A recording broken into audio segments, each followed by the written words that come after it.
ఈ మధ్య కాలంలో ఈ అరెస్ట్ గురించి మనం చాలా వింటా ఉన్నాం. చాలా మంది ఈ అరెస్ట్ గురించే మాట్లాడుకుంటా ఉన్నారు. ఎన్ని మాట్లాడుకున్నా కూడా ఎంతో కొంతమంది మోసపోతూనే ఉన్నారు. ఆ అరెస్ట్ ఏంటంటే డిజిటల్ అరెస్ట్. ఈ రోజు నల్గొండ జిల్లాలో జరిగింది ఇన్సిడెంట్. ఏంటంటే నల్గొండ జిల్లాలో ఒక రిటైర్డ్ టీచర్ ని టార్గెట్ చేసుకొని ఒక సైబర్ నేరస్తులు ఒక పన్నాగం గట్టి ఆయన దగ్గర నుంచి కొంత డబ్బును స్వాధీనం చేసుకోవాలనే ఆలోచనతోటి ఒక వ్యూహం వేసిండు. ఆ వ్యూహంలో ఈ ఉపాధ్యాయుడు ఎవరైతే రిటైర్డ్ ఉపాధ్యాయుడు ఉన్నాడో ఆయన కూడా వలలో పడబోయాడు. ఆ పడబోయే సమయంలో బ్యాంక్ మేనేజర్ సమయ స్ఫూర్తితోటి ఆ నేరం అనేది జరగకుండా అరికట్టిన వాళ్ళు అయ్యారు.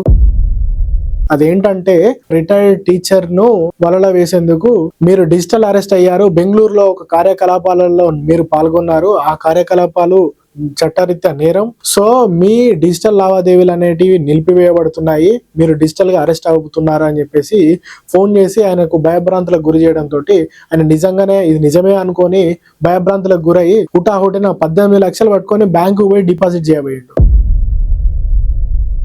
ఆ సమయంలో ఆయన వ్యవహరిస్తున్న తీరు, ఆయన మాట్లాడుతున్న శైలిని ఆ బ్యాంక్ మేనేజర్ కొంత అనుమానం కలిగి బ్యాంక్ మేనేజర్ వెంటనే సైబర్ క్రైమ్ డిపార్ట్మెంట్ ఎస్పీకి ఇన్ఫర్మేషన్ ఇవ్వడం జరిగింది. ఆ సంబంధిత cyber crime SI and SP ఇద్దరు చేరుకొని ఏంటి అని చెప్పేసి ఇన్ఫర్మేషన్ లాగే ప్రయత్నంలో అవతల దిక్కు ఉన్నటువంటి ఈ సైబర్ నేరస్తులు ఫోన్ స్విచ్ ఆఫ్ పెట్టుకొని రెస్పాండ్ కాలేకపోయారు.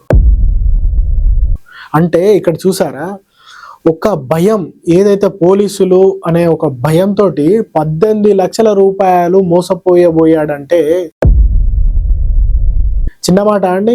ఎంత కష్టం చేస్తే 18 లక్షలు రావాలి? ఎవరన్నా మిమ్మల్ని భయాందోళనకు గురి చేసే ప్రయత్నాలు చేస్తే వెంటనే పోలీస్ స్టేషన్కి వెళ్ళి కంప్లైంట్ చేయండి. చిన్న లాజిక్, జస్ట్ చిన్న లాజిక్. తెలంగాణలో ఫ్రెండ్లీ పోలీసింగ్ ఉన్నది. పోలీస్ స్టేషన్కి వెళ్ళండి, ఎంక్వైరీ చేయండి, అడగండి, తెలుసుకోండి. తెలుసుకున్న తర్వాత అప్పుడు ప్రొసీడ్ అవ్వండి.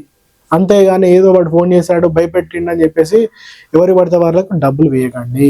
ఒక రూపాయి విలువ ఎంత విలువైనది అనేది చెమటోర్చి కష్టపడిన ఒక వ్యక్తికి మాత్రమే తెలుస్తుంది, ఆ కష్టజీవికి మాత్రమే తెలుస్తుంది. సో మీరు రక్తాన్ని చెమటగా మార్చుకొని కష్టపడి సంపాదించిన డబ్బు అనేది వృధా కావద్దనే మా ఆకాంక్ష. దయచేసి ఈ వీడియో అనేది నచ్చితే లైక్ చేయండి, మీ అభిప్రాయాలు ఏమైనా ఉంటే కమెంట్ చేయండి, వీలైనంత వరకు షేర్ చేయండి.